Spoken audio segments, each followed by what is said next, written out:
안고 때를 따라 돕는 은혜를 얻기 위하여 은혜의 보좌 앞에 담대히 나오신 우리 빛같은 교회의 성도님들을 주님의 이름으로 환영하고 축복합니다. 이 복된 주일 예수 그리스도의 보혈의 능력 의지하여 죄에서 자유함을 얻고 진리를 선포하며 살아계신 하나님께 우리의 전심으로 경배와 찬양 올려드리기 원합니다. 아멘.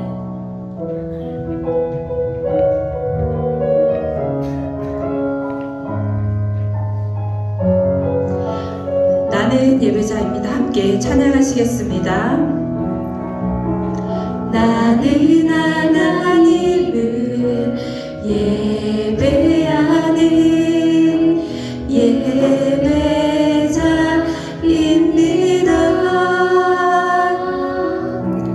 내가 서 있는 곳 어디서나 하나님을 예배합니다. 내 영혼 거룩한 은혜를 향하여 내 마음 완전한 하나님 향하여 이곳에서 바로 이 시간 하나님을 예배하니. 다시 처음부터 찬양하시겠습니다. 나는 하나님을 예배하는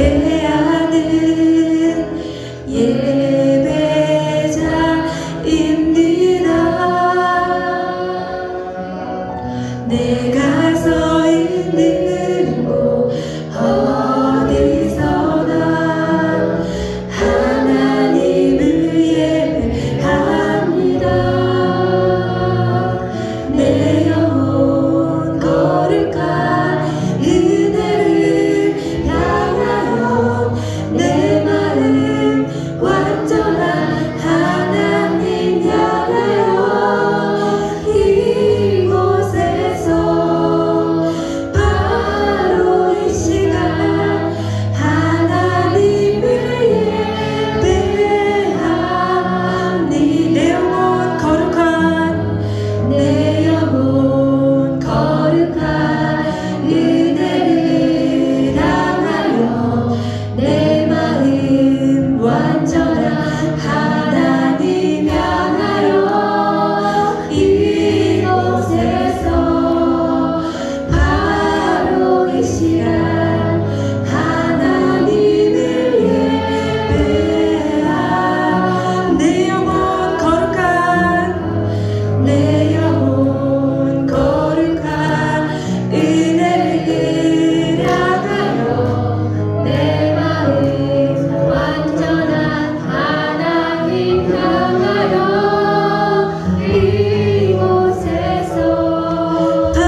이 시간 함께 일어나셔서 소리 높여 우리의 왕 되신 주님께 기쁨으로 함께 찬양 드리시겠습니다. 네.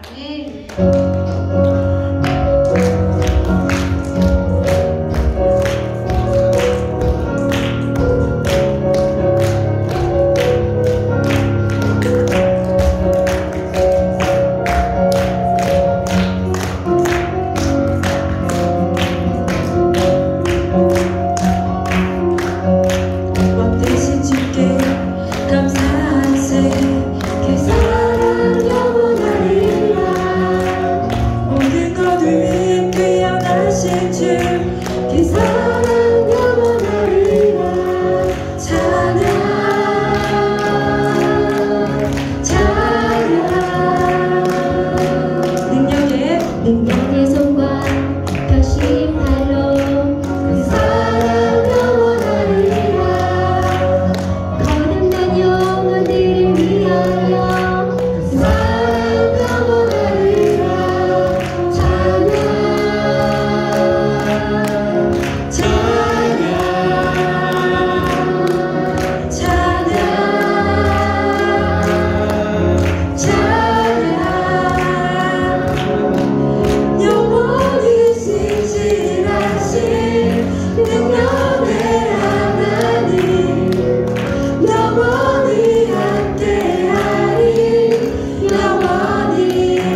이 땅 가운데 살아가며 우리는 어떠한 꿈과 소망을 마음속에 품고 살아갈까요?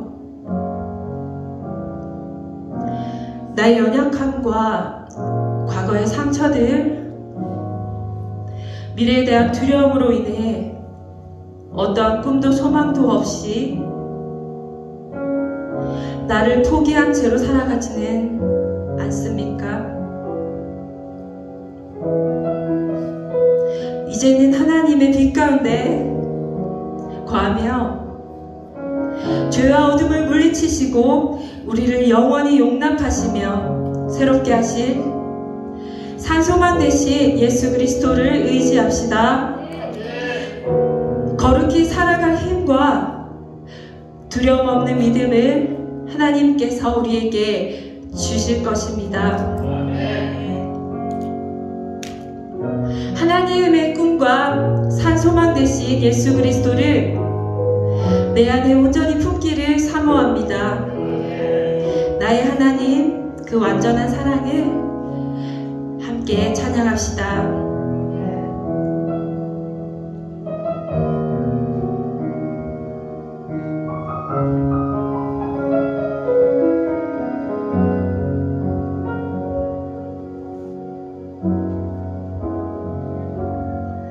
나의 사랑,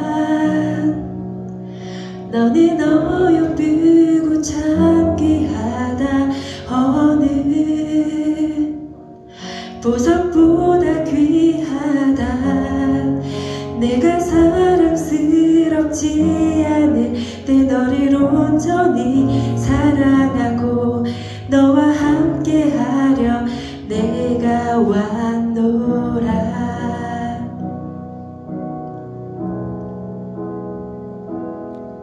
나의 사랑, 이 사랑은 결코 변치 않아. 모든 계절 돌보시네. 푸른 마르고 꽃은 시드나 주의 말씀은 진실해. 실수가 없으신 주만 따라라. 주님의 나라와 뜻이 나의 삶 속에 임하시며 주님 알기를 주만 보기를 소망해.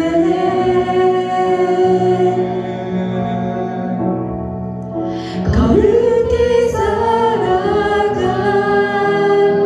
힘과 두려움 없는 믿음 주신 나의 하나님, 완전한 사랑 찬양해.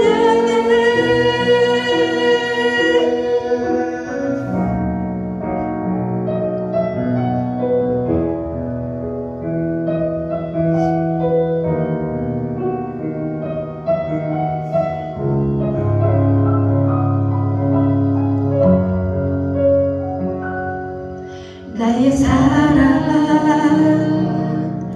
너는 어여쁘고 참 귀하다. 어느 보석보다 귀하다. 내가 사랑스럽지 않을 때 너를 온전히 사랑하고 너와 함께하러 내가 왔노라. 주의 사랑, 주의 사랑, 이 사랑은 결코 변치 않아. 모든 계절 돌보시네. 푸른 마르고 꽃이 시든 날 주의 말씀은 진실해. 실수가 없으신 주만 바라라. 주님의 나라와 뜻이 나의 삶 속에 임하시며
전능하사 천지를 만드신 하나님 아버지를 믿사오니 그 외아들에게 우리 주 예수 그리스도를 믿사오니 이는 성령으로 태어나사 성령으로 하나님께 하시고 우리로 되었기에 인간을 만드사 십자가에 달려 죽으시고 산자가 이스라엘 죽은 자 가운데서 다시 살아나시고 하늘에 오르사 전능하신 하나님 하나님 앉아 계시다가 저로서 생자와 죽은 심판하러 오시니라.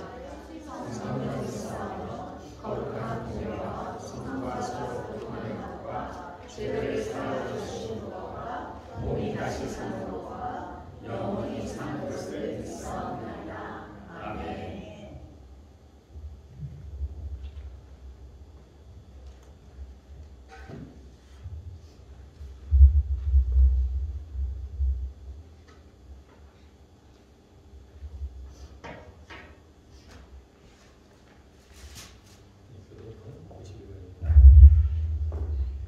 예수께서 이르시되 나는 생명의 떡이니 내게 오는 자는 결코 줄이지 아니할 터이요 나를 믿는 자는 영원히 목마르지 아니하리라.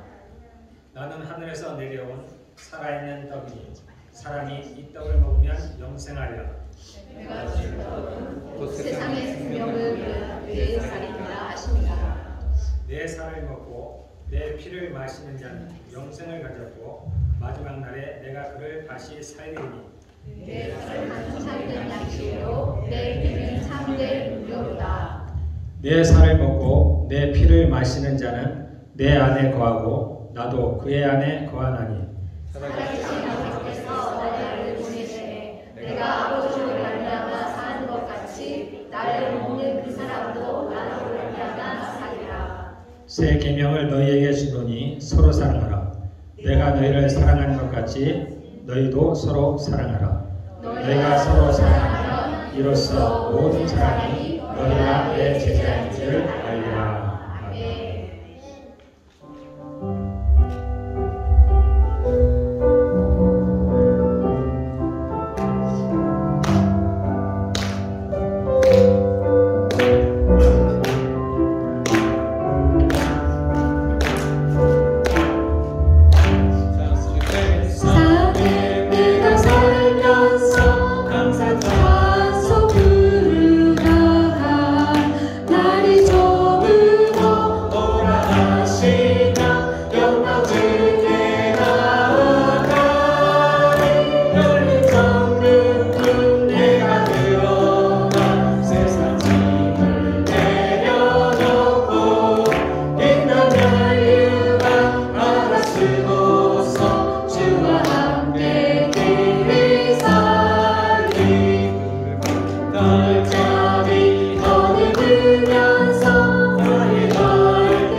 다 같이 기도합시다.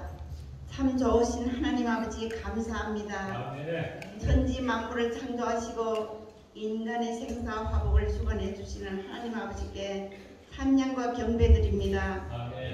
붉고 노랗게 단풍과 서늘한 가을을 주심도 하나님 감사합니다. 죄로 죽을 수밖에 없는 저희들을 예수께서 십자가에 못 박혀 죽음으로 구원으로 인도해 주심도 감사합니다. 오늘 주일 예배를 허락해 주심도 감사합니다. 신령과 진정으로 예배드리게 해주심 감사합니다. 성령의 권능으로 믿음의 가정을 세워주시옵시고 청년들을 봉케 하옵소서. 우리는 주 안에서 서로 돕고 사랑하면서 하나가 되게 하옵소서. 항상 모이기에 힘쓰고 모이면 기도하고 해치지면 전도하여서 많은 사람들이 구름대같이 모여와서 교회가 빈자리가 없도록 채워주시옵소서. 특히 찬양팀을 기억해 주시옵시고 찬양으로부터 예배가 은혜받게 인도해 주시옵소서. 캘거리 땅에 빛과 진리 교회를 세워주심도 감사합니다. 말씀을 전하는 진영정 목사님께 성령으로 기름 부어 주시옵시고 항상 건강하시고 성령의 권능으로 이 양떼들을 푸른 초장으로 맑은 신의 말거라 인도해 주셔서 갈급한 심령에 좋은 말씀으로 채워주시옵소서. 말씀이 선포될 때 마음이 아픈 자 모든 병든 자들이 기적으로 치유되는 역사가 일어나게 하옵소서. 날마다 열심히 성경 읽고 회개하고 기도하면서 영적으로 성장이 되고 행동이 옮기면서 예수님을 닮아가는 삶을 살 수 있게 하옵시며 감사하면서 예수님 이름으로 기도했습니다. 아멘.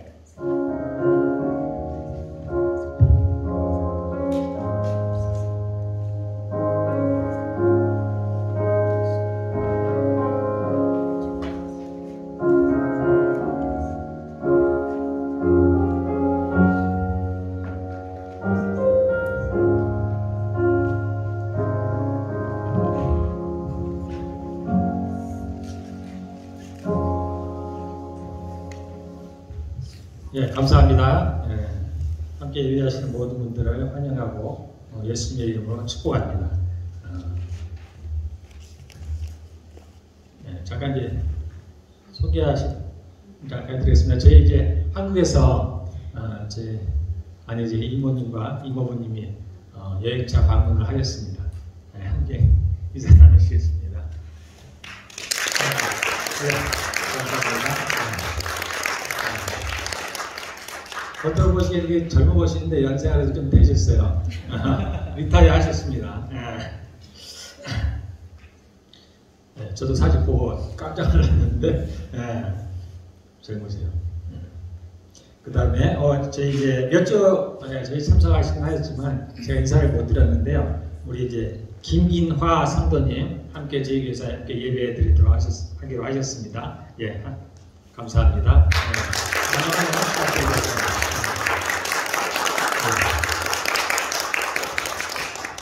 감사합니다. 우리 광고 소식 보겠습니다. 오늘은 갈라디아서 2장이죠. 아니, 에베소입니다. 에베소서. 오늘 에베소 2장입니다. 에베소 2장.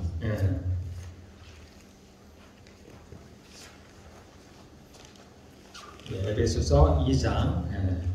계속 여러분들 성경 말씀 묵상하시기를 바라겠습니다. 오늘 성찬식이 있고요. 그 다음에 우리 강구한 대로 10월 23일 날 우리 전도 초청잔치가 있습니다. 많은 분들 여러분들 마음에 품으시고 기도하시고 주변에 하나님을 알지 못하시는 분들 우리가 그날 특별히 교회로 잘 인도해 주시기를 원하겠습니다.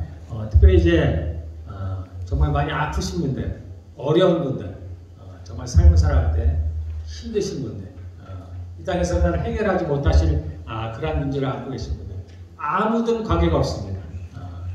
우리 하나님께 오시면 다 해결될 줄 믿습니다. 여러분들 그냥 다들 불러오시기를 바라겠습니다. 그리고 10월 9일 날 다음 주인데요. 다음 주에 저희가 감사 예배를 드립니다. 특성을 준비해 주시고요. 특별히 다음 주에는 여러분들이 가능하신 분들, 갖고 계신 분들은 한복을 입고 오셨으면 좋겠습니다.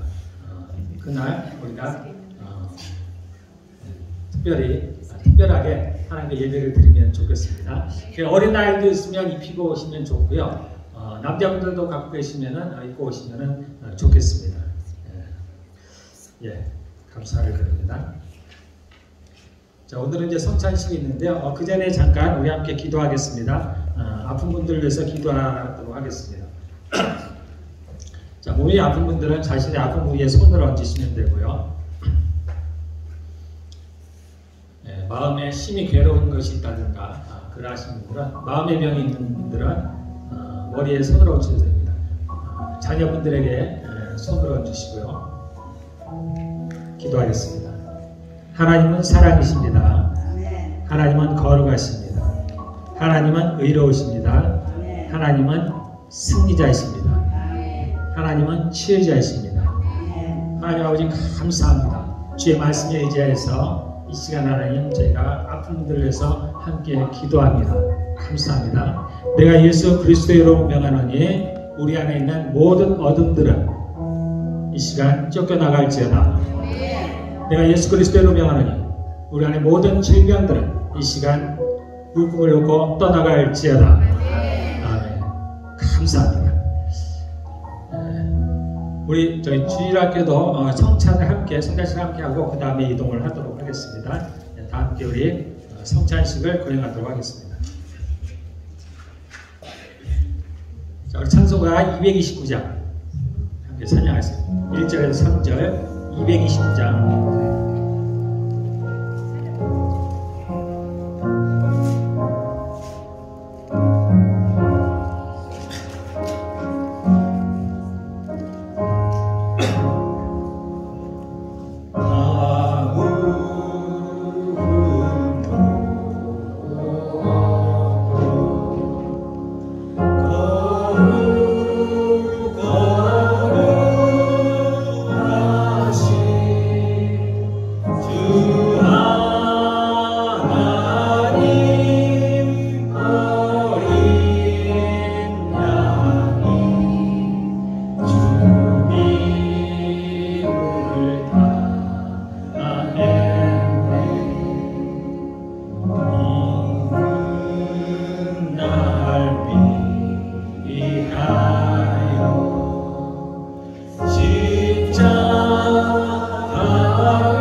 사랑과 은혜가 풍성하신 하나님 아버지께 존귀와 영광을 올려드립니다.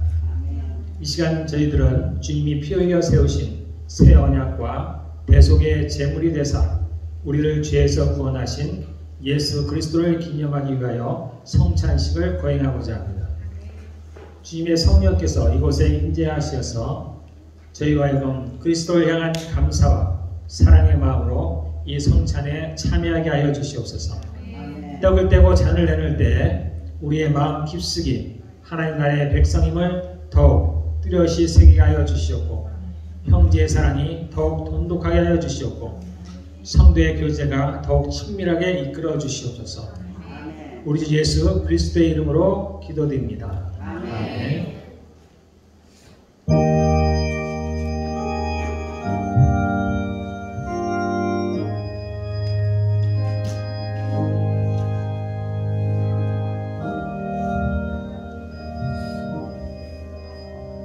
이 시간 우리 다 함께 회개 기도하는 시간을 갖겠습니다.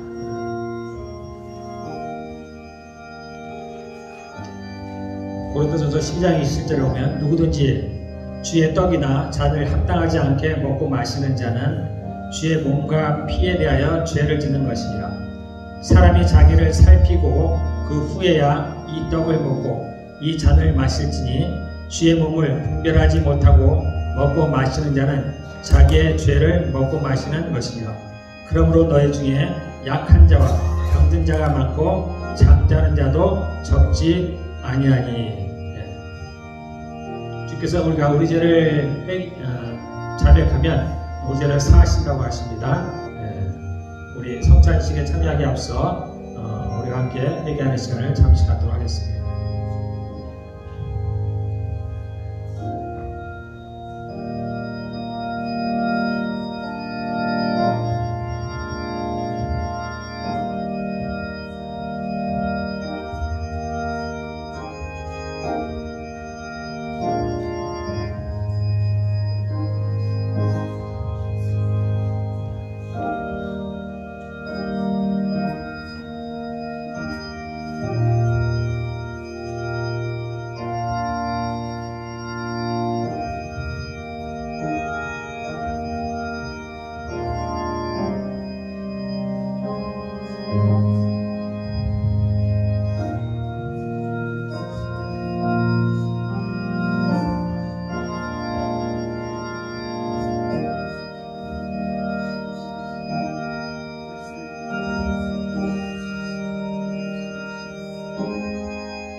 감사합니다. 예수님의 이름으로 기도하였습니다.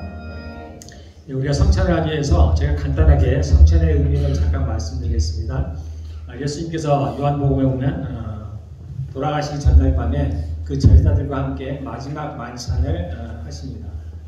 그때 제자들이 이제 떡을 떼어주시고 이렇게 식사하신 후에 이렇게 포도주를 함께 나누시면서 이제 이것을 기념하라고 이제 말씀을 하셨습니다. 예수님께서 저희들에게 기념하라고 하신 게 두 가지가 있습니다. 그 성찬식과 세례입니다.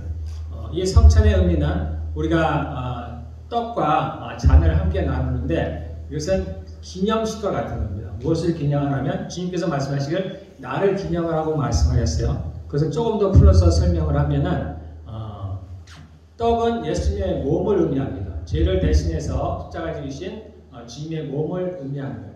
그래서 떡을 우리가 먹는다는 얘기는 주님과 하나가 되는 것을 의미합니다. 연합하는 것을 의미하는 거예요. 그 다음에 피는 포도주는 피를 상징하는데 이것은 언약입니다. 언약. 과거에는 언약을 맺을 때는 항상 피로 언약을 맺었어요. 그래서 피의 언약이라고 하는 건데 예수님과 저희가 맺은 언약도 그냥 맺어지는 것이 아니고 예수님의 피로써 언약을 맺는데 이것은 생명을 담보로 하는 것입니다. 어떤 언약이냐면 이것은 예수님과 저희가 이제 그 결혼이에요. 결혼. 그래서 마지막 날에 저희가 이제 예수님의 그 결혼식에 참여합니다. 그래서 저희를 신부로 주님께서 부르셨어요. 그래서 이것은 예수님과 우리가 이제 이스라엘의 그 결혼 풍습이라고 그랬죠. 정혼을 하는 것과 같습니다. 이스라엘에서 이제 그 정혼을 할 때 이 포도주를 나누면서 언약을 맺는 거죠. 부부의 언약을 맺는 겁니다. 이렇게 이제 포도주를 함께 나누고 그 다음에 이제 신랑은 이제 그 아버지에게로 돌아가고 신부와 함께 살 집을 만들고 그 후에 모든 것이 준비가 되면은 다시 이제 신부에게 와서 신부를 데리고 자신이 사는 곳으로 안내하는 건데 그와 같은 겁니다. 예수님께서 이제 이 땅을 떠나시기 전에 우리와 그 언약을 맺는 거예요. 저희를 신부로 받아들이는 겁니다. 그래서 우리가 예수님 오시는 그날까지 이 포도주를 마시면서 떡을 떼면서 이 예수님과 맺은 이 언약을 기억하라는 겁니다. 그래서 우리가 예수님의 신부라는 거예요. 그리고 그 예수님께서 반드시 다시 온다는 겁니다. 죄를 데리러 다시 온다는 거예요. 그래서 그것을 기념하라고 주님께서 말씀을 하시는 겁니다. 예, 우리 떡과 포도주를 함께 같이 나눠주시기 바랍니다. 예, 한 번 더 오셔서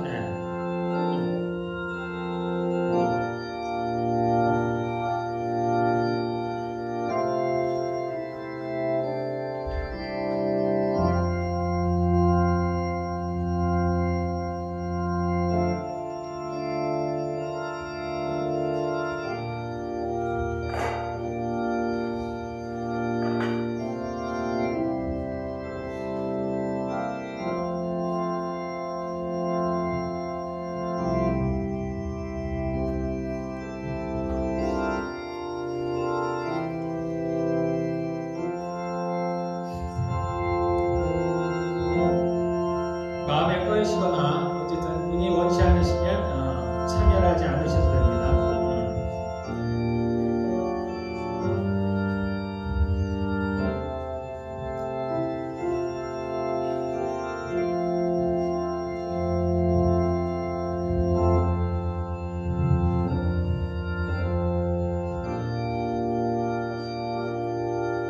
어떤 이유든 자신의 죄를 도저히 회개하지 못하신 분이 있어도 참여하지 않기를 바랍니다.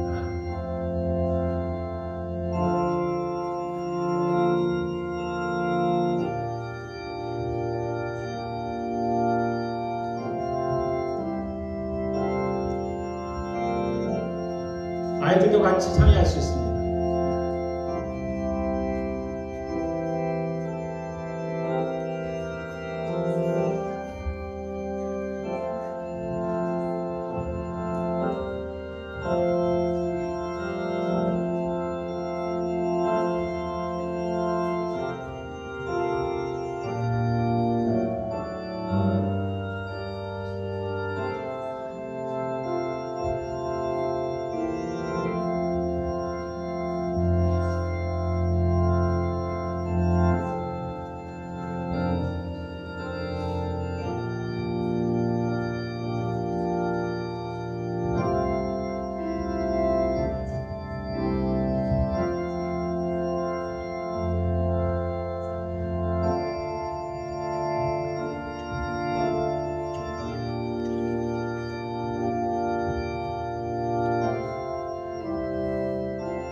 그들이 먹을 때 예수께서 떡을 가지사 축복하시고 떼어 제자들에게 주시며 이르시되 받아서 먹으라 이것은 내 몸이니라.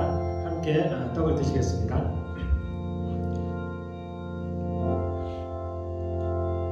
또 잔을 가지사 감사기도 하시고 그들에게 주시며 이르시되 너희가 다 이것을 마시라. 이것은 죄 사함을 얻게 하려고 많은 사람을 위하여 흘리는 바 나의 피 곧 언약의 비니라. 잘 드시겠습니다.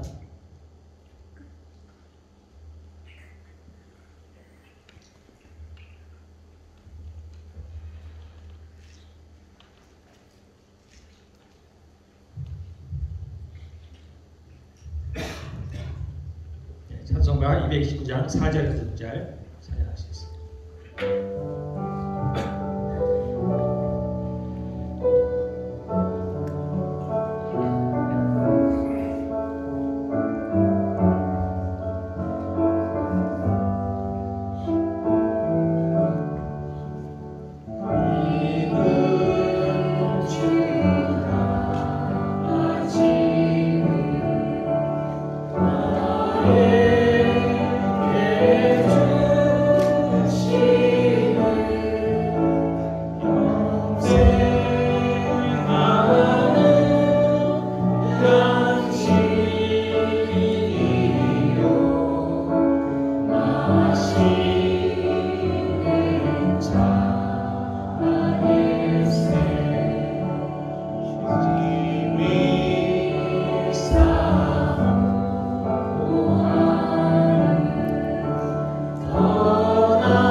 성찬식을 마치겠습니다. 우리 주일학교 이동하시겠습니다.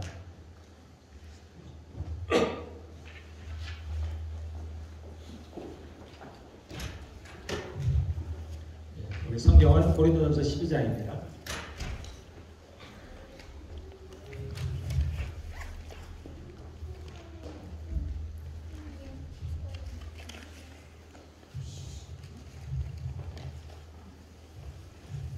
고린도전서 12장 1절에서 우리 마지막 절인데요. 너무 길어서 1절에서 11절까지만 함께 읽도록 하겠습니다. 고린도전서 12장 1절에서 11절.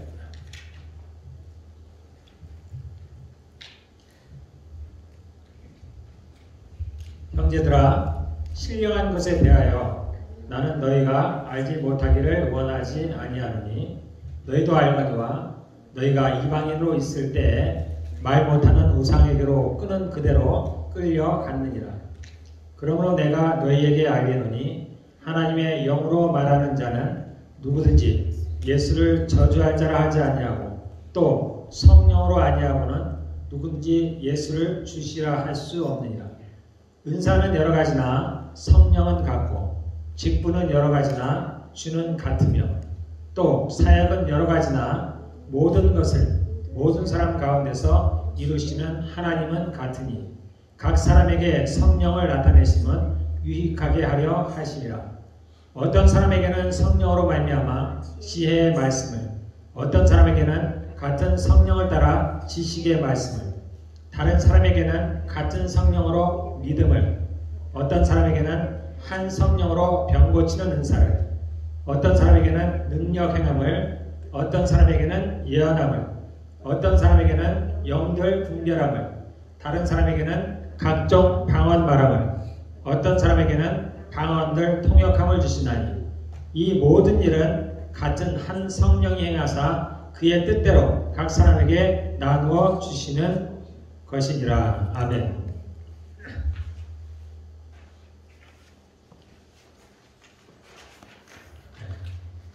오늘은 제가 성령의 은사에 대해서 한번 살펴보도록 하겠습니다. 아시는 대로 교회에는 성령의 은사가 풍성한 교회였습니다. 그러한 은사들이 많이 나타났어요. 반면에 그래서 교회가 굉장히 활발했는데, 그래서 사람들도 많았고 굉장히 활동적이었습니다. 그런데 그것에 반하여서 은사들이 많이 나타난 것에 반해서 문제들이 여러 가지로 발생했습니다. 성령께서 주신 은사를 제대로 알지 못하고 또는 바르게 사용하지 못함으로 해서 많은 분쟁들이 생기고, 그래서 파당들이 생겼어요. 이 소식을 들은 바울이 고린도 교회에 편지를 보내면서 이와 같이 이제 은사에 대해서 설명을 하며 이것이 어떤 것인지, 이것을 어떻게 사용하는지에 대해서 설명을 하고 있는데요. 그래서 12장, 13장, 14장은 세 장에 걸쳐서 은사에 대한 이야기를 하고 있습니다. 특별히 이 12장은 은사장이라고 표현을 해요. 성령의 9가지 은사에 대해서 나와 있습니다. 그 외에 어떤 많은 은사가 있는지는 저희로서는 정확히 알 수는 없지만, 어쨌든 성경에 나와 있는 성령의 은사는 9가지인데 이곳에서 성령의 9가지 은사에 대해서 다루고 있습니다. 그리고 13장으로 넘어가면 12장 마지막 절에 보면은 너희는 더 큰 은사를 사모하라 해서 이 12장에 나온 9가지 은사 외에 더 큰 은사가 있다고 얘기하며 그것을 사모하라고 말씀하시는데, 13장에 가면은 그것이 사랑입니다. 그래서 그 사랑을 사모하라 이렇게 말씀하시고, 14장에 가면은 여러 가지 은사 중에서 특별히 이 고린도 교회 문제를 일으켰던 것이 뭐냐면 방언입니다. 방언과 예언의 은사가 그 교회에 여러 가지 문제를 일으켰던 것 같아요. 그래서 이 바울이 14장에 가면은 그 중에서도 여러 은사들 중에서 방언과 예언 은사를 따로 떼어내서 그거에 대해서 이제 자세히 설명을 하고 있습니다. 실제로 여기에 은사들이 여러 가지 나와 있지만 그 은사들을 이론적으로 저희가 설명할 수는 있는데 그것을 본인이 체험하지 않으면 실제로는 잘 알 수가 없습니다. 참고로 저도 저에게 어떤 은사가 있는지 잘 몰라요. 하나님 분명히 저에게 은사를 주셨습니다. 여러분에게도 마찬가지예요. 누구나 주십니다. 이거는. 그래서 이 중에 어떤 은사를 하나님께서 내게 주셨을까? 저도 잘 궁금하기도 하고 그렇긴 한데 가장 눈에 띄는 것이 이제 방언의 은사예요. 복음서에 보면은 믿는 자들에겐 이런 표적이 따르니 해서 그 중에 하나가 새 방언을 말한다 그랬습니다. 그래서 모든 믿는 자들에게는 방언을 말할 수 있다 그랬어요. 저도 이제 청년 때 처음 교회를 갔는데 교회 청년들이 다 방언을 하는데 저는 못했어요. 물론 이제 처음 갔으니까 제가 그러한 인사도 없었고 그래서 저는 이제 예수님을 믿는 자 하나님이 계시니까 뭔가 특별한 것이 있는 게 당연하구나. 그래서 이제 그 교회에서 많은 기적들을 제가 봤습니다. 병을 고치는 많은 기적들을 봤는데 그중에 이제 방언을 하는 것을 많이 봤는데 저는 못하는 거예요. 그래서 저도 이제 제가 이제 예수님을 믿고 하나님을 믿게 되었으니까 저도 뭔가 좀 특별한 예수님을 믿지 않는 사람과는 좀 구별된 뭔가가 있으면 좋을 것 같은데 그래서 하나님께 이제 이 방언의 은사를 제 나름대로는 구했는데 저에게는 안 주셨어요. 아주 오랫도록. 그래서 제가 방언을 한 지는 얼마 안 됩니다. 실제로 한 2, 3년 정도뿐이 안 돼요. 방언 초보자입니다. 어쨌든 저에게는 이제 방언의 은사를 주셨어요. 그래서 이거는 이제 드러나니까 알 수가 있어요. 그 외에 이제 어떤 은사를 주셨을까 제 나름대로는 생각하는데 제가 이제 청년 때 제 아내하고 저하고 이제 중고등부를 맡아서 이제 저희가 아이들을 가르쳤습니다. 제가 신학교를 다니진 않았지만은 그냥 교사로서 이렇게 사역을 했어요. 그래서 이제 우리 아이들을 데리고 어느 날 이제 기도원을 갔습니다. 한국에는 기도원이 많죠. 그런 청소년 연합 수련회 같은 게 있었는데 그때 어느 기도원이었을까? 힌덜산인가? 아마 그렇게 기억을 하는데, 연합으로 이제 수천 명의 이제 청소년들이 모여서 함께 이제 수련을 했는데, 그곳에서 이제 기도하는 시간이 있었어요. 그래서 우리 아이들이, 중고등부 아이들이 함께 갔는데, 다 강화를 받았어요. 진짜. 간 아이들이 다 받았어요. 근데 저만 못 받죠. 네. 아쉽기도 하고, 뭐 하나님 원망하는 건 아닌데, 어쨌든 왜 나는 안 주셨을까 하는 이제 그 생각을 많이 했는데, 그런데 제 개인적인 의견입니다. 그때 제가 지혜 은사를 받았어요. 제 마음에. 제가 강화는 못 받았는데 하나님께서 제게 지혜 은사를 주셨다라는 생각이 이제 그때 들어왔어요. 그때 그것이 뭐 눈에 드러나는 것들이 아니니까 잘 몰랐는데, 지금에 와서 제가 생각해 보는데, 그때 하나님께서 내게 그 은사를 주셨구나라는 이제 생각을 제가 가끔 합니다. 그래서 하나님께서 이러한 은사들을 하나만 주시는 건 아니고요. 필요에 따라서 여러 가지 있습니다. 그것이 이제 어떤 사람에게는 한 가지만 뚜렷하게 나타나는 분들이 있고, 또는 여러 가지가 나타나는 분이 있고, 저와 같이 이렇게 사역을 하시는 분들은 이러한 은사들이 이제 여러 가지가 함께 옵니다. 왜냐하면 그 일을 이룰 수 있도록 하시는 거예요. 그래서 12장 1절에 보면은 신령한 것에 대하여 너희가 알지 못하기를 원하지 아니하느니, 말이 좀 어렵죠? 그때 간단하면 신령한 것에 대해서 너희가 알기를 원한다는 겁니다. 신령한 것이라고 할 때는 우리가 이렇게 표현을 해놨어요. 흔하지 않은 표현이기 때문에 신령하다고 표현한 거고, 간단히는 영적인 겁니다. 스피리추얼. 영에 대한 것들을 너희가 모르기를 원하지 아니한다. 나는 너희가 영에 대한 것을 알기를 원한다라고 얘기합니다. 왜냐하면 하나님은 영이십니다. 하나님은 영이세요. 그와 반대로 이 땅에 사는 우리들은 육에 속했다 이렇게 얘기합니다. 그러니까 하나님은 영이시기 때문에 천사들도 영입니다. 귀신들도 영이죠.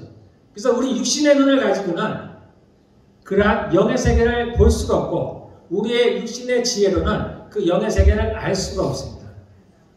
그런데 우리가 예수를 믿으면은 우리가 거듭났다 그랬습니다. 거듭났다는 얘기는 우리의 죽었던 영이 살아났다는 것을 의미합니다. 그러므로 이제는 우리는 영의 사람이 되었습니다. 겉으로 보기엔 전혀 변한 것이 없어 보이고, 이전의 나와 똑같아 보이지만은 사실은 우리 안에 엄청난 변화가 일어났습니다. 그리스도 안에 있으면 새로운 피조물이라, 새로운 피조물이 되었습니다. 그래서 이전 것은 지나갔으니 다 새 것이 되었다. 그래서 우리는 새 것이 되었는데, 우리의 무엇이 새 것이 됐냐면 우리의 영이 살아났습니다. 그래서 성령으로 거듭나지 아니하고는 하나님의 나라를 볼 수 없다고 얘기를 합니다.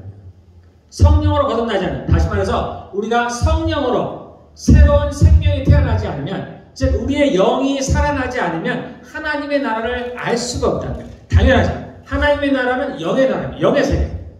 그러므로 이 육신의 몸을 가지면은 알 수가 없어요. 그러나 이 세상 지혜로는 알 수 있는 것들이 아닙니다.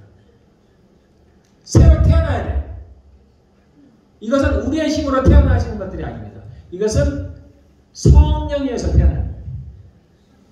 그래서 우리가 영어로는 born again이라는 거예요. 다시 태어나는 겁니다. 이 땅의 지식으로는 도대체 이해를 못하는 겁니다. 어떻게 다시 태어나는 겁니다.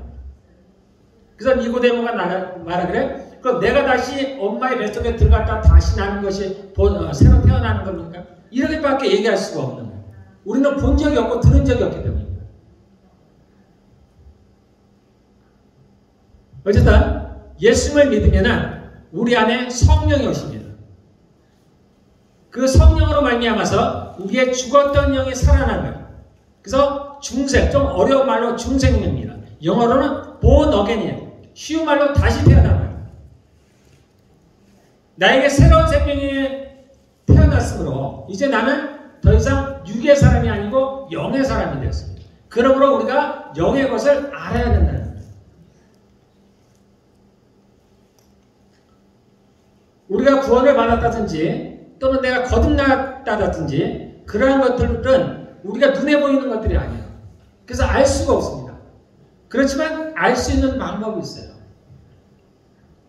아까 얘기한 대로 성령으로 거듭나지 아니하고는 하나님의 나라를 볼 수 없다 그랬죠. 역으로 얘기하면은 성령으로 거듭나면 하나님의 나라를 볼 수 있다는 거예요. 내가 하나님의 나라를 볼 수 있는 사람들은 거듭난 사람들이에요. 세상의 지혜로는 하나님을 알 수도 없고 하나님이 믿어지지도 않는 거예요. 이것은 나의 노력으로 되는 것들이 아닙니다.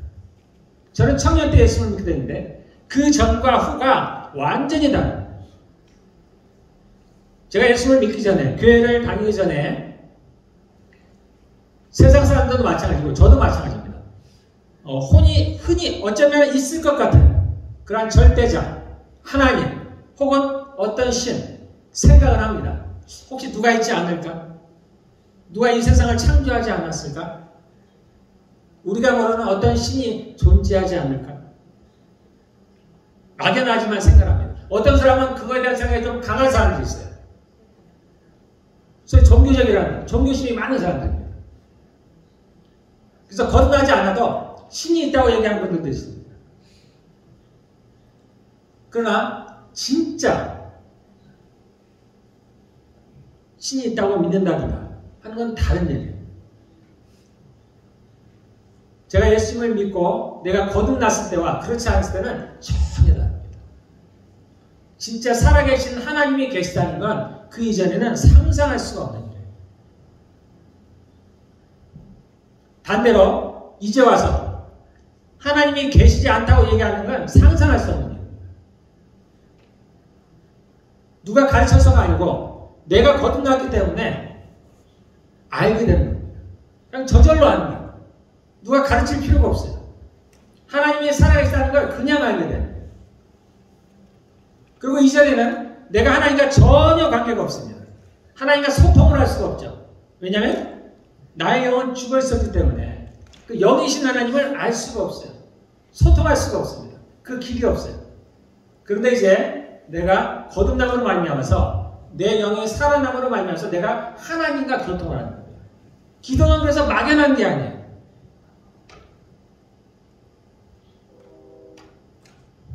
그래서 이 바울도 사람들에게 이 영적인 일들에 대해서 가르쳐주기를 원합니다.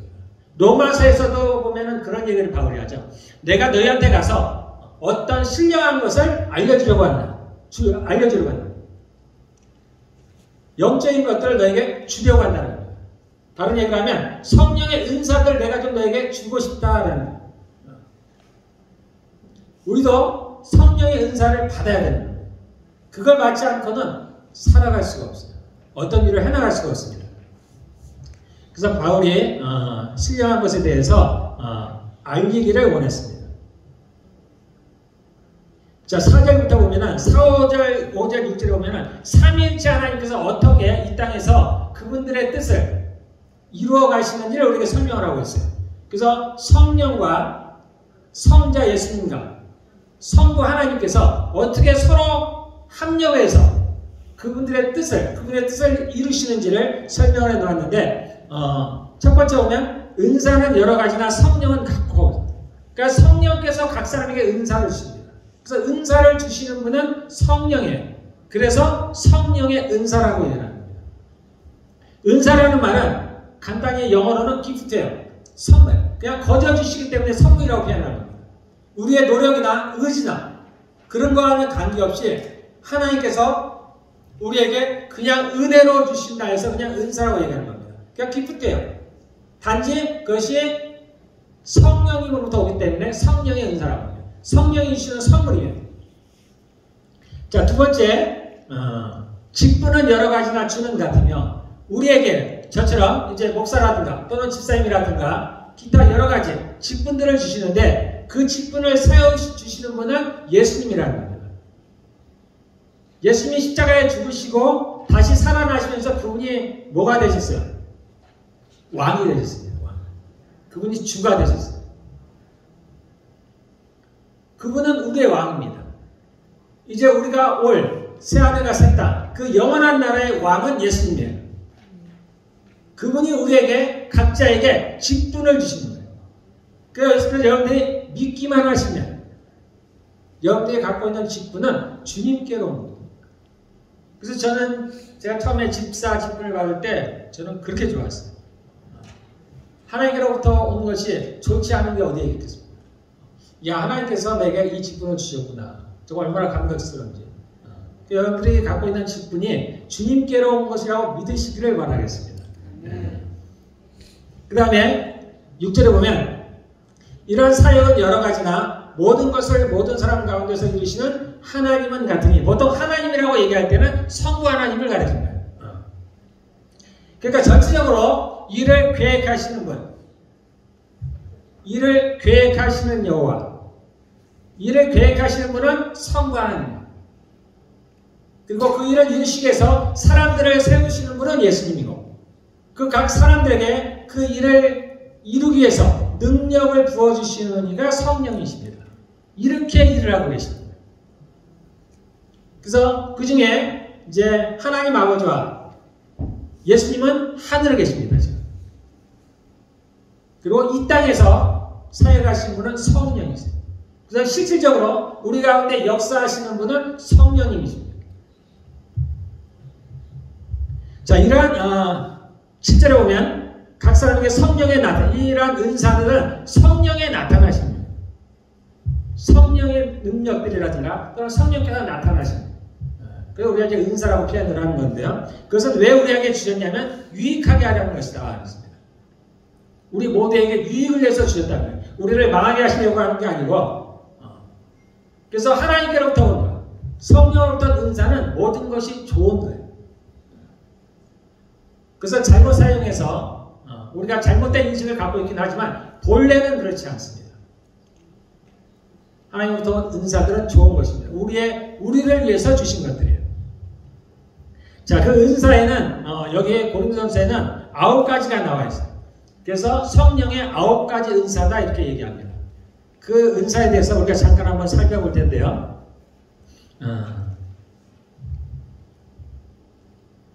물론 완벽하지는 않아요. 완벽하지는 않습니다. 자, 첫 번째 우리 9절에 보면은 8절에 자, 어떤 사람에게는 성령으로 말미암아 지혜의 말씀을 주셨습니다. 그래서 이것을 지혜의 말씀의 은사다 이런 표현을 해요. 이 지혜는 당연히 세상 지혜가 아니겠죠. 그래서 이러한 지혜는 하나님의 지혜를 말합니다. 성령의 지혜를 말합니다. 하나님께서 이 지혜를 가지고서 세상을 창조하셨어요. 그래서 그 영원하신 목적이라든가 섭리라든가 또한 이 세계를 다스리는 원리라든가 그 모든 것들을 만드시는데 그것이 하나님의 지혜로부터 온 거예요. 지혜의 은사가 임했다는 얘기는 이러한 하나님의 지혜가 임했다는 겁니다. 세상에서 뭔가를 잘하는 그런 것들을 말하는 게 아니고 그러면은 이러한 것들이 이러한 지식이 지혜가 우리에게 올 때 그러면 어떤 것들이 유익하게 되냐면은 하나님이 세상을 자신의 지혜로 만드셨기 때문에 이러한 지혜가 임하게 되면은 그런 영의 세계뿐만 아니라 하나님이 이 땅도 만드셨기 때문에 이 땅에 돌아가는 원리들을 좀 알 수가 있어요. 하나님께서 이 땅을 어떻게 이끌어 가시는지를 알 수가 있습니다. 이 세상도 법대로 가죠. 원리가 있습니다. 돈을 잘 버는 사람들은 그 원리를 잘 알죠. 그러니까 그들은 돈을 잘 벌듯이 해요. 원리가 있습니다. 그냥 돌아가는 것 같지만 그렇지 않아요. 하나님의 원리대로 돌아가는 거예요. 그래서 하나님께서 이 땅을 다스릴 때 자신의 법대로 다루셔요. 우리 하나님의 지혜가 임하면 그러한 것들을 알 수가 있습니다.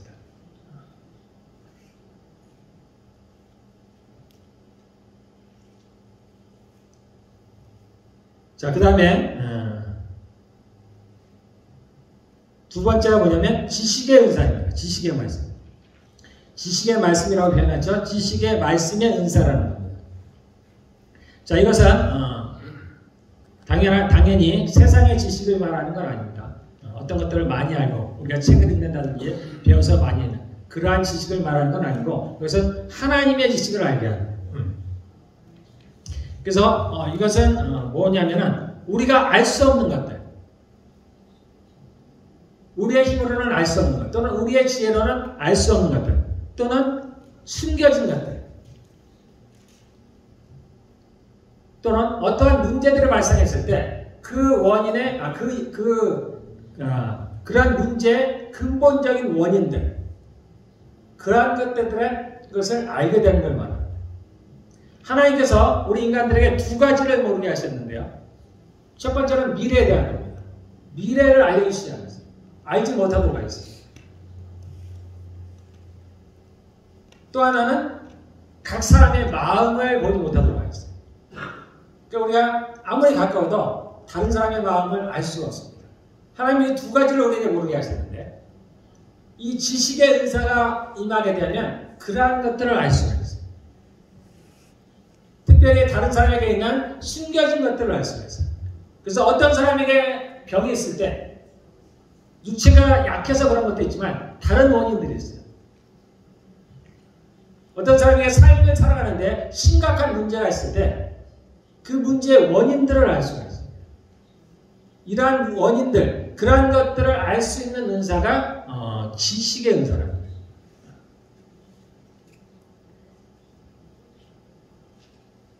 그래서 이런 지식의 은사는 특별히 이제 상담하시는 분들, 교회에서 이러한 영적으로 이제 상담하시는 분들이나 또는 중보기도 하시는 분들에게 꼭 필요한 은사예요. 우리가 중보기도 할 때 다른 사람의 속에 있는 것들을 알 수가 없어요. 말하기 전에는 알 수가 없어요. 근데 그러한 은사가 임하게 되면은 말하지 않아도 그 사람의 문제의 원인을 알 수가 있습니다. 그래서 그것을 기도할 수가 있어요. 그래서 보통 하나님께서 성령께서 그러한 일을 하는 사람들에게는 상담이라든지 또는 중보기도 하는 분들에게는 이러한 은사를 주셔요. 어떤 사람은 강할 수도 있고 어떤 사람은 약할 수도 있지만 이러한 은사를 보여주십니다. 그래서 여러분들 중에는 여러분들이 알지 못하지만 이러한 은사를 가지고 계신 분들이 있어요. 그러한 분들이 다른 사람을 상담할 때 잘하는 겁니다. 상담을 하다 보면 그 가운데 성령께서 알려주시는 분들이 있어요. 그래서 그러한 문제의 원인을 해결할 때 그 일들, 정말 불가능했던 그러한 문제들이 해결되는 것을 알 수가 있습니다. 어쨌든 이러한 은사가 지식의 말씀의 은사다라는 겁니다. 자, 세 번째로 9절에 다른 사람에게는 같은 성령으로 믿음을.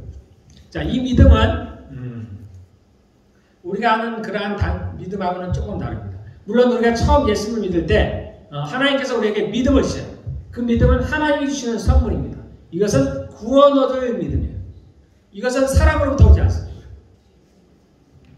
내가 성경을 많이 읽는다고 해서 내가 하나님을 찾는다고 해서 이러한 믿음이 생기는 것들이 아니에요. 이것은 완전하게 하나님으로부터 오는 겁니다. 그래서 어느 날 하나님께서 내게 이 믿음을 주시면 그 하나님이 믿어집니다. 그 불가능한 그러한 일들이 믿어지는 겁니다. 그렇게 주시는 믿음이 있고 그렇고 또 이 믿음은 자라나게 되어 있어요. 이 믿음은 자라납니다. 우리의 삶을 통해서 자랍니다. 우리가 하나님을 신뢰함으로 말미암아서 우리가 그러한 삶을 살아갈 때, 즉 우리가 행동으로 옮길 때 우리 믿음이 자라납니다. 이 믿음은 성령의 열매로서 성령의 열매가 이제 갈라디아서 5장 20절에 보면은 9가지 나옵니다. 근데 믿음이라는 단어는 없는데 뭐냐면 충성이 믿음에 나옵니다. 마지막에 충성과 온유와 절제할 때 그 충성이 믿음이라는 겁니다. 같은 거예요. 그러니까 우리가 성령님과 동행할 때 그 열매, 그 결과로서 믿음의 열매가 우리에게 나타납니다. 즉 믿음은 자라나요. 이런 거 외에 특별히 하나님께서 믿음의 은사를 주시는 분들은 믿음이 커요. 그냥 믿어지는 겁니다. 저에게 약간 믿음의 은사가 있어요. 저는 다 믿어져요. 제가 처음 예수님을 교회를 갔는데 모든 게 다 믿어졌습니다. 우리 구약의 예를 들면은 라합이라고 했습니다. 라합은 이방인이죠. 그런데 그는 하나님이 믿어졌어요. 그래서 그 정탐꾼들을 숨겼습니다. 자신의 목숨을 걸고 숨겨준 거예요. 우리가 다니엘의 세 친구가 있죠. 그들이 풀무불에 들어가서 죽을 운명에 처했음에도 불구하고 그들이 담대했습니다. 하나님께서 자신들을 살리실 것이 믿어진 거예요. 오병이어 때 안드레가 그 어린아이가 갖고 있는 물고기 2마리와 떡 5개를 가지고 예수님께로 왔습니다. 이 안드레에게 믿음이 있었어요. 예수님이 무엇이든 할 수 있을 거라는 믿음이 있었습니다. 가나 혼인잔치에 마리아가 그 포도주를 만드는 장면에서 예수님께 부탁하는 장면이 나옵니다. 마리아는 믿어졌습니다. 예수님께서 무엇이든지 할 수 있다. 조금은 특별하게 이러한 들이 오는 그래서 믿음의 은사라는 이런 믿음의 은사가 있는 분들은 큰 일을 할 수가 있습니다. 담대해요. 자, 그 다음에 5번째로 병 고치는 은사가 있습니다. 여러분들 가장 관심이 많죠. 호기심도 많고 또 누구나 받기를 원하는 임하기를 원하는 그러한 은사가 병 고치는 은사입니다. 그도 그럴 것이 우리의 삶에 있어서 가장 필요한 것들이에요. 눈에 보이는 것들입니다. 그래서 이 은사는 꼭 있어야 돼요. 있는 게 좋습니다. 그래서 교회에 누군가는 이 병 고치는 은사가 있어요. 물론 지금은 워낙 이제 의술이 발달해서 우리가 병원에 가서 많은 것을 고칠 수가 있으니까 실제 현실적으로는 이러한 자들이 많이 안 나타나는 것은 사실입니다. 이 은사가 아니더라도 하나님께서 우리 예수님을 믿는 자들에게 그러한 능력을 줬어요. 믿는 자들에게 이런 표적이 따르는 이에서 아까 세 방언을 말하고 했었죠. 또 하나가 뭐냐면 병든 자에게 손을 얹은 즉 나으리라. 이거는 모든 믿는 사람들에게 주어진 거예요. 예수를 믿는 모든 사람들은 본인이 원하기만 하면은 방언을 말할 수 있습니다. 물론 원해도 되지 않는 경우도 있지만 할 수 있어요. 그거는 모든 믿는 사람들에게 주어진 거예요. 병 고치는 것도 마찬가지예요. 병든 자에게 손을 얹은 즉 나으리라 그랬어요. 그래서 이거는 특정한 사람만이 아니라 모든 사람에게 주어진 거예요. 모든 사람이 할 수 있는 거예요. 한 번에 안 되는 거예요. 한 번에 안 될 수 있어요. 우리가 잘 아는 그런 신유의 은사를 가지고서 이런 신유의 사역들을 하는 사람들이 어느 날 갑자기 신유를 확 한 거 아니에요. 그분들에게도 신유의 은사가 왔어요. 그런데 갑자기 병이 나고 처음에는 그랬었지만 그분들도 꾸준히 합니다. 연습이라면 연습이에요. 한국에 이제 송기철 장로님이라고 유명하죠.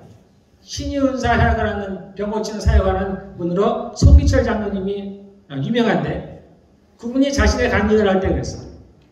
그분도 계속 했었다. 처음에는 안 났지만은 그냥 믿고 계속 했었다. 대부분이 그렇습니다. 우리가 아는데도 우리가 생각하기에 어느 날 그냥 은사가 임해서 무조건 다 나올까? 그렇지 않습니다. 그게 간단한 것이 아니에요. 우리가 믿고 행할 때마다 여러분들도 할 수가 있습니다. 그런 것과 다르게 특별히 하나님께서 은사로 주어질 때는 그러한 믿음이 없음에도 불구하고 이러한 능력이 나타나는 거예요. 조영기 목사님이 처음 이제 그분의 간증을 들으면 천막교회를 할 때 안진뱅이였어요. 한국에 보면 이렇게 앞에 고무를 끌고 다니는 그런 구걸하는 분들 있잖아요. 그분이 이제 교회에 왔어요. 그런데 마음에 이제 성령께서 하시겠죠. 이 사람을 고치라는 마음이에요. 근데 본인은 자신이 없고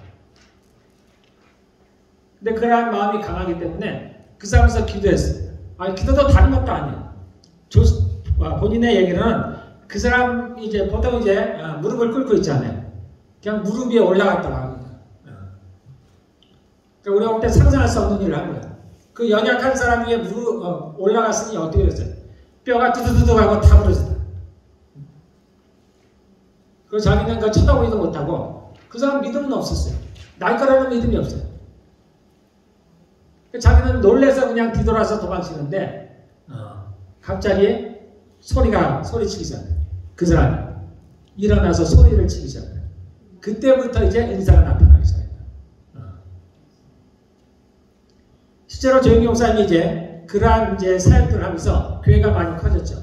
그래서 수많은 이제 부흥회를 다니지만 실상 자신은 병을 앓고 있었어요. 오랫도록 그분은 기저귀를 차고 다녀요. 어쨌든 이렇게 신유의 은사가 임하면 그 사람의 믿음과 관계없이 그러한 일들이 일어납니다. 우리가 신유 사역을 하시는 분들의 간증 가운데는 그런 것이 많아요. 어느 날 갑자기 된 거예요. 자신의 믿음과는 상관없이 그냥 됐다는 거예요. 이런 것들을 우리가 믿음의 은사다, 치유의 은사다, 또는 신유의 은사다가 얘기하는 겁니다. 자, 그 다음에 우리가 10절에 보면 능력이 합니다. 도대체 능력이 뭘까? 궁금한데요. 우리가 아는 그대로입니다. 그냥 초자연적인 일들, 기적적인 일들, 그러한 일들을 행할 수 있다는 겁니다. 병을 고치는 것도 기적이죠. 우리가 현재 가운데서는 이루어질 수 없는 일들이에요. 그것도 능력이 하나예요. 또 그 외에도 여러 가지가 있습니다. 예수님께서 행하신 일 중 가운데 물을 변화서 포도주를 만드십니다. 예수님이 폭풍우를 잠잠케 하신다. 그러한 일들이 있었습니다.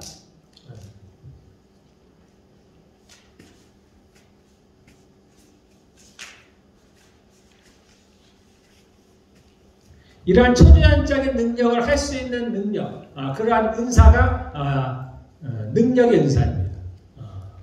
뿐만 아니라 이 능력의 은사에는 다른 것도 있는데 그것이 뭐냐면 사람을 변화시킬 수 있는 능력. 어떻게 보면 우리에게 가장 필요한 은사예요. 우리가 교회 안에서 가장 바라는 게 그거잖아요. 사람이 변화되는 거죠. 전에 마약을 하던 사람이 마약을 끊고 자신에게 없었던 성품이 생겨나고 예수를 믿지 않는 사람이 예수를 믿게 되고 내가 복음을 전하고 그러한 가운데 사람들이 변화되는. 그래서 어쩌면 다른 사람들을 전도하고 그러한 사람들에게 복음이 들어가더라고 그 사람들을 교회로 이끄는 그러한 분들에게는 어쩌면 그러한 능력의 은사가 있는 것이 아닌가 하는 게 제 개인적인 생각이에요. 우리는 그것을 명확히 구분할 수는 없지만 그렇게 사람을 변화시킬 수 있는 그러한 능력들이 이 능력의 은사의 하나입니다. 그 다음에 성경에 나온 대로 보면 성령이 너희에게 임하시면 너희가 권능을 받고 이 권능이라는 게 능력이에요. 그래서 예수님의 증인이 된다는 겁니다. 자, 그 다음에 예언이 나옵니다. 예언의 은사가 나오는데요. 예언의 은사는 우리가 두 가지로 볼 수가 있습니다. 미래를 아는 것. 우리는 주로 예언하면 그걸 많이 해요. 미래를 아는 것. 근데 실상 제가 아는 한 그렇습니다. 우리의 미래는 정해져 있지가 않아요. 우리는 간혹 생각을 합니다. 우리의 어떤 가는 발걸음이 이미 다 예정되어 있어서 그렇게 우리에게 주어진 어떤 길들을 예정대로 간다고 생각하는데 제가 아는 한 그렇죠. 하나님은 현재에 살아서 역사합니다. 하나님께서 우리에게 뭔가를 얘기하실 때, 미래를 얘기하실 때는 우리의 미래의 어떤 것들이 정해져서 그 길로 간다는 이야기가 아닙니다. 제가 처음 예수님 믿고 하나님께서 저를 목사로 택하셨다고 하셨어요. 그 얘기는 뭐냐면 하나님께서 저를 목사로 택했다는 거예요. 그런데 하나님은 자신이 결정한 말을 이루실 수 있는 거예요. 그래서 이미 정해진 것과 같은 거예요. 저의 운명이 처음부터 목사로서 정해진 것이 아니고 하나님이 그렇게 정하셨다는 겁니다. 그리고 그 정하신 대로 그분이 이루어 가신다는 얘기예요.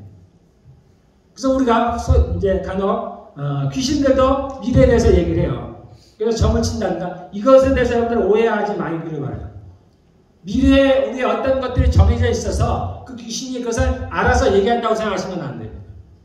귀신은 미래를 몰라요. 정해진 게 아니에요.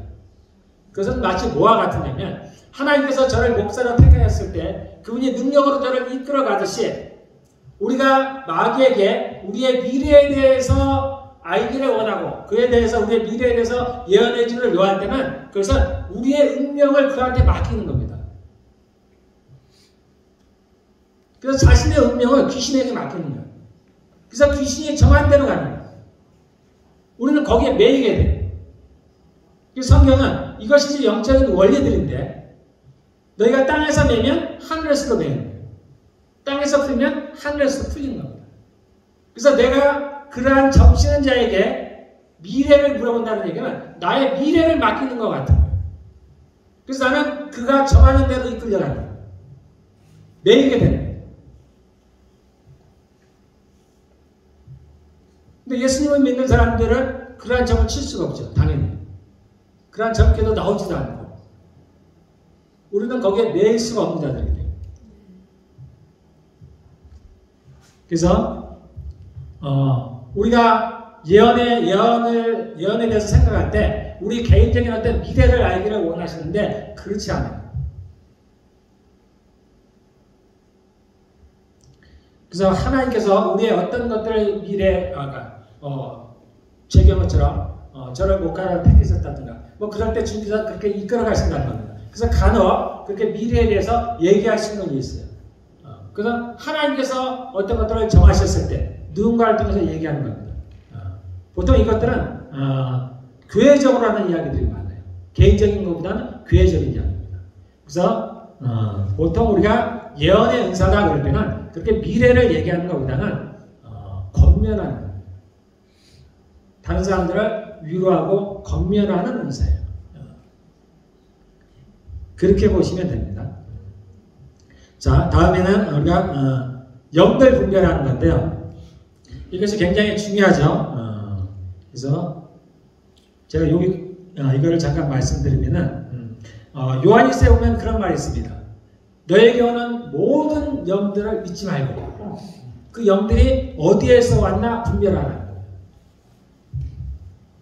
그래서 이 영들 분별하는 게 다른 사람이 속을 꿰뚫어 본다든가 우리가 소위 여러분들 투시 행사라고 들어봤어요? 그렇게 이야기하는 분들이 많습니다. 다른 사람의 마음을 꿰뚫어 보는 거예요. 이것은 올바른 게 아니에요. 우리는 다른 사람의 마음을 알 수가 없어요. 그러한 것들은 지식의 은사로 오는 거예요. 이 영 분별의 은사는 뭐냐면 영의 세계를 분별하는 거예요. 그래서 어떤 것들이 또는 어떤 사람이 행하는 것이 어떤 사람들의 말이 그것이 하나님께로부터 왔는지 아니면 다른 영으로부터 왔는지를 분별하는 겁니다. 이것은 우리가 진리를 지키기 위해서 굉장히 필요한 은사예요. 특별히 교회 리더들에게는 이 은사가 아주 필요합니다. 그렇지 않으면 우리가 속을 가능성이 있어요. 몇 년 전에 저희 교회에 누군가가 왔어요. 그래서 자신에게 일어나는 일들을 저한테 얘기를 했는데 제가 지금 돌이켜보는데 그 당시에 저는 분별을 못했습니다. 그분은 그것이 하나님께로부터 왔다고 믿었어요. 그리고 저한테 얘기를 한 거예요. 그런데 제가 분명하진 않았지만은 제가 분별을 못했어요. 그것이 어디서 왔는지 제가 분별이 안 됐습니다. 물론 그분은 이제 제 교회를 오지 않았지만은 지금 제가 돌이켜보는데 그 당시에 저는 분별을 못했어요.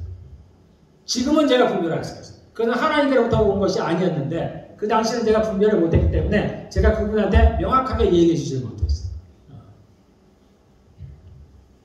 어쨌든 이 영 분별의 은사라는 건 그겁니다. 어떠한 일 또한 어떠한 이러한 사건들이 발생했을 때 또는 누군가에게 어떠한 일이 불어졌을 때 이것이 하나님 즉 성령으로부터 비롯됐는지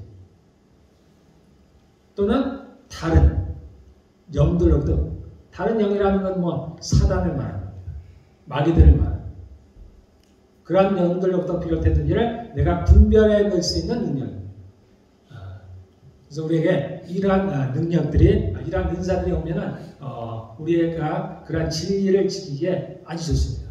누군가 우리 교회를 혼란시키기로 왔을 때 우리가 그것을 분별해낼 수가 있어요. 자, 그 다음에 우리가 마지막으로 간단하게 방언이가 있고요. 방언이 있습니다. 그래서 각종 방언 말합니다. 그래서 보통 믿는 사람에게는 이 표적에 따릅니다. 그래서 방언을 할 수 있어요. 근데 여기서 이제 방언의 은사라고 얘기할 때는 방언을 많이 말합니다. 보통의 사람들보다 많이 말할 수 있는 능력을 말합니다. 저도 방언을 한 가지뿐이 못해요. 그런데 특별히 이 방언을 많이 말할 수 있는 사람들이 있습니다. 그런 사람들에게는 이 방언의 은사가 주어지면, 이 방언이 그러면 뭐가 유익하냐?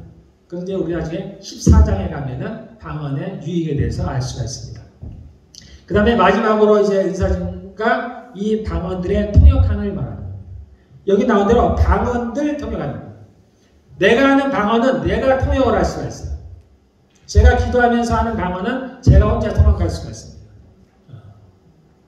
그런데 통역의 은사는 그거를 넘어서서 다른 사람의 방언까지도 통역할 수 있는 은사를 말합니다.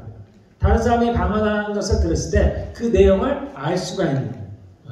이것은 우리가 문자 하나하나를 우리가 영어를 통역하듯이 그렇게 통역하는 것은 좀 다른 거예요. 그냥 다른 사람들이 어떤 방언을 했을 때 그 내용이 무엇인가를 아는 거예요. 이것을 우리가 방언 통역의 은사라고 얘기합니다. 어쨌든 이렇게 성령의 은사는 9가지가 있는데 이것을 주시는 이유는 이 교회를 세우게 하는 거예요. 우리에게 유익을 주는 거예요. 그래서 그 뒤에 이제 12절부터 나오는 이야기가 뭐냐면 몸과 지체에 대한 이야기예요. 몸은 하나이지만 지체는 많다는 거예요. 그래서 이 은사를 주심도 각 개인에게 주었지만 이것은 서로를 위해서 줬다는 겁니다. 병 고치는 은사를 줬는데 자기 병은 보통 잘 못 고쳐요. 이 신유의 은사를 가진 사람이 자기 병은 잘 못 고칩니다. 의외로. 다른 사람을 위해서 주어진 거예요. 여기에 나오는 은사 9가지 중에 8가지는 다 다른 사람을 위한 거예요. 예언의 은사, 다른 사람을 위로하고 격려하는 겁니다. 딱 하나, 방언의 은사만큼은 자기한테 주어진 거예요. 그 외에 있는 8가지 은사는 다 다른 사람을 위해서 줘요. 그래서 모든 이러한 은사들은 과거에도 있었습니다. 구약에도 이러한 은사들이 나타났어요. 신약에 와서 예수님이 오시면서 하나가 늘어났는데 방언의 은사만 늘어났어요. 이 방언의 은사는 특별한 겁니다. 이유가 있어요. 어쨌든 그 나머지 8가지의 은사들은 다 다른 사람을 위해서 주어진 거예요. 교회의 덕을 세우라는 겁니다. 다른 사람을 서로 도우라는 얘기예요. 이것을 위해서 바울이 쓴 거예요. 이런 은사들을 가르쳐 주는 것도 있지만 이 은사들을 왜 줬느냐라는 거예요. 그는 다른 사람을 위해서 사용하라는 겁니다. 그런데 많은 사람들이 이것을 잘못 사용해서 그것을 자신을 드러내려고 사용했다는 겁니다. 자신을 자랑하려고 사용했다는 거예요. 자신에게 병 고치는 은사가 왔을 때 그걸 다른 사람들을 위해서 사용했는데 그걸 다른 병을 고침으로 많이 하면서 자신이 높아지려고 했다는 거예요. 자신이 다른 사람보다 방언을 많이 하는 것을 자랑했다는 겁니다. 그로 인해서 사단이 틈을 탔다는 거예요. 문제가 생겼다는 겁니다. 그래서 그렇게 하지 말라는 겁니다. 그래서 바울이 이 12장, 고린도서 12장을 통해서 이 은사장을 통해서 우리에게 이해하고 싶지 않은 것은 그러한 거예요. 그러한 은사들이 우리에게 임하였을 때 우리가 겸손하는 겁니다. 그것은 다른 사람을 위한 것이다. 그리고 그것은 나의 능력과는 전혀 관계가 없다는 거예요. 그는 성령께서 우리에게 임의로 주셨다는 겁니다. 그래서 자랑하지 말라는 겁니다. 그래서 우리가 피차 서로를 잘 도우라는 얘기입니다. 네. 우리 함께 기도하겠습니다.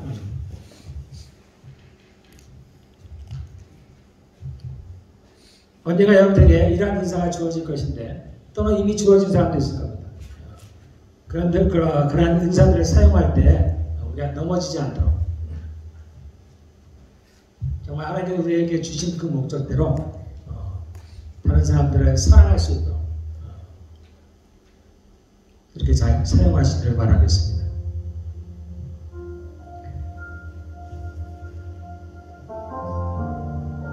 그리고 여러분들은 담대하게 이러한 은사를 구하시길 바랍니다. 저도 구합니다. 저도 매일 하나님께 구해요. 우리에게 이러한 은사가 없으면 우리에게 맡기신 일들을 잘 수행할 수가 없어요. 내게 권능이 없으면, 능력이 없으면 내가 아무리 복음을 전해도 상대방이 듣지를 못합니다.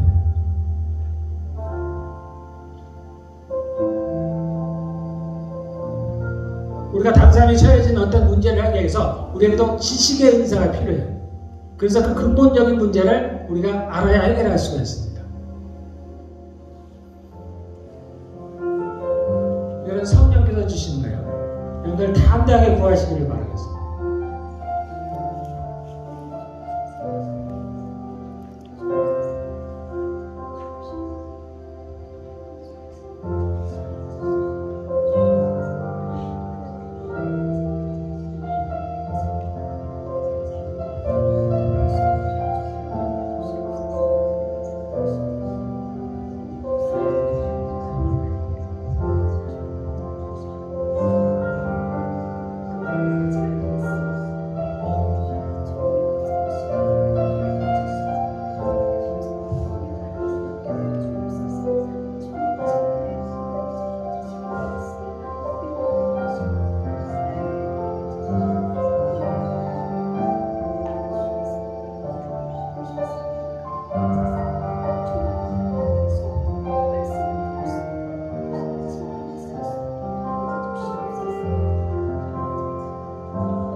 자, 이 시간 여러분들 눈을 감으시고 한번 손을 들어보시기 바라겠습니다. 정말 우리가 내가 성령의 은사를 받기를 원하십니다. 여러분 한번 손을 들어봐 주시기 바랍니다. 다들 눈을 감으시고 두 손을 드시고 정말 간절한 마음으로 제가 기도하겠습니다. 하나님 아버지 감사합니다.